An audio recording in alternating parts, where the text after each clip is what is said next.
Bonjour et bienvenue dans cette nouvelle vidéo. Aujourd'hui, nous allons parler des bumps, upsell, downsell et cross-sell.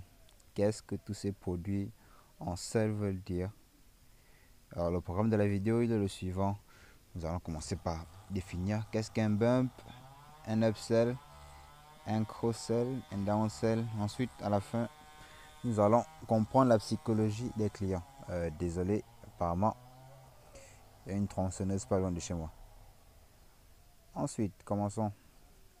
Le bump est une vente additionnelle ou complémentaire proposée à votre client lors de la validation de sa commande, lors du checkout, lorsqu'il va rentrer les coordonnées bancaires et y ajouter un article ou service supplémentaire. Il consiste à jouer sur l'achat impulsif et de proposer du dynamisme de la fin du processus d'achat en mettant une simple case à cocher. Un bump permet d'augmenter significativement votre panier moyen. La formulation de celui-ci doit être faite de façon judicieuse pour avoir un meilleur taux de conversion. Votre offre doit être irrésistible. Les offres complémentaires sont à privilégier. Voici un exemple de bump sur une page. J'ai fait une capture d'écran, c'était sur le téléphone. Voici une capture d'écran, comme vous pouvez voir. Juste en haut, vous ne voyez pas, mais il y a le checkout. On rentre le numéro de la carte bancaire, son CGV et la date d'expiration de la carte. Ensuite, avant de valider la commande, il y a juste cette case à cocher. Lorsque vous cochez sur oui, je le veux, le montant, le prix du bump s'ajoute automatiquement à votre commande. Ensuite, passons au upsell. L'upsell consiste à remplacer un service ou un produit par un autre similaire qui offre des performances plus élevées, un service plus important ou qui est de meilleure qualité. C'est dans la montée en gamme.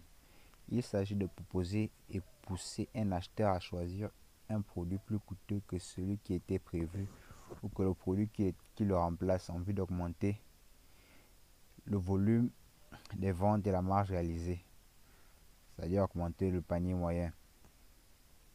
Ensuite, nous passons au cross-sell. Le cross-sell, une action, le cross-selling consiste à proposer au moment de l'acte de vente ou plus tard la vente d'un produit complémentaire à celui acheté. Elle permet donc l'augmentation du chiffre d'affaires par le biais d'une augmentation du panier moyen. Nous allons voir un schéma qui va illustrer tous ces propos. Bien avant, nous allons d'abord définir ce qu'est un downsell. Le downsell est une technique utilisée lorsqu'un client renonce à l'achat pour une objection. Ça peut être le prix, donc ça peut être le produit ne convient pas tellement à ses attentes, telle qu'une contrainte financière ou tout simplement parce qu'il ne pense pas que le moment est venu d'acheter. Donc vous allez proposer une offre qui a moins de valeur pour convertir votre client à l'achat. Exemple, je vends un appareil photo à 200 000. En upsell, je vais lui vendre un objectif à 400 000. Mais la personne refuse mon upsell. Je vais pouvoir lui proposer un objectif moins cher à 100 000 ou je vais pouvoir lui vendre un sac pour appareil photo à 60 euros. Désolé, vous comprenez la psychologie. Je fais un downsell, désolé pour la faute. Je fais un downsell pour augmenter mon panier moyen et me permettre d'augmenter ma valeur perçue. Parce que perdre un client, vous perdez un peu de votre autorité. Voici le schéma. En upsell, comme je vous l'ai dit, c'était une montée en gamme. Là, dans le schéma, c'est un petit téléphone. Et ensuite, en upsell, propose un smartphone. Les cross-selling, ce sont les produits complémentaires. Donc, on vend un téléphone et en cross-sell, on peut vendre la coque d'un téléphone. Dans le downsell, on propose un téléphone haut de gamme, un autre téléphone un peu plus, pas bas de gamme, mais dans la moyenne gamme. Ensuite, passons à la compréhension, de la psychologie des clients. Sur 100 clients qui achètent ton produit, tu as entre 20 et 30% qui auraient payé ton produit ou service 4 fois plus cher.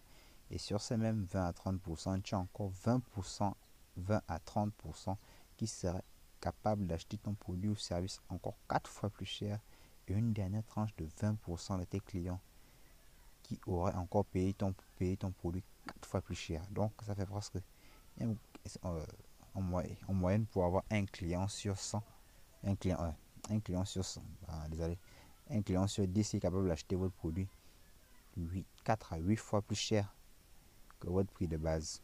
Exemple, sur 100 clients qui ont acheté votre produit, 20 à 30%, allez, vous avez un produit à 40 000, 20 à 30% vont l'acheter. Mais dans les 30 clients, on va prendre le maximum, dans les 30 clients qui vont acheter, il y a à l'intérieur 30% encore à l'intérieur. Donc si sur 10 personnes, il y a 3 personnes qui peuvent acheter le produit à 80 000. Et toujours dans les 30 clients, il y a 4 qui peuvent acheter ce produit à 160 000. C'est là toute la force de ce système. Je vais vous montrer un exemple de tunnel de vente. Il y a aussi un tunnel de vente qui met en place tout ce que je viens de dire. Alors, vous avez la page de vente, là où je vous allez expliquer votre produit, les avantages qu'il va apporter à votre client. Le client, il estime que votre produit répond à son besoin. Alors, il passe sur le bon de commande, il rentre des informations de paiement et là, proposer un bump. Produit complémentaire. On va prendre un exemple clair et précis. Vous allez vendre une formation sur le sport en période. Nous sommes dans une période de confinement, donc vous allez vendre un produit sur le sport.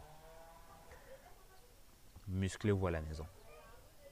Produit proposé en bump, ça peut dire une semaine d'accompagnement avec moi. Alors le client clique sur le bump, le montant s'ajoute au produit initial. Sinon, si le produit a coûté 10 000, si la formation a coûté 40 000, le bump 30 000, et 30 000 s'ajoute aux 40 000, on tombe sur 70 000. Ensuite, il passe au premier upsell. Le premier upsell, vous pouvez proposer des compléments alimentaires. Il n'y a pas de machin. Vous avez tombé sur le premier upsell. Premier upsell, il peut soit accepter ou refuser. Il passe au second upsell. S'il refuse, il passe au downsell. Après le downsell, il passe à la page de remerciement. Encore que ce schéma, on aurait pu encore ajouter un premier downsell juste sous le premier upsell. Comme ça, vous avez vu une sorte de marche, une sorte de parcours en zigzag.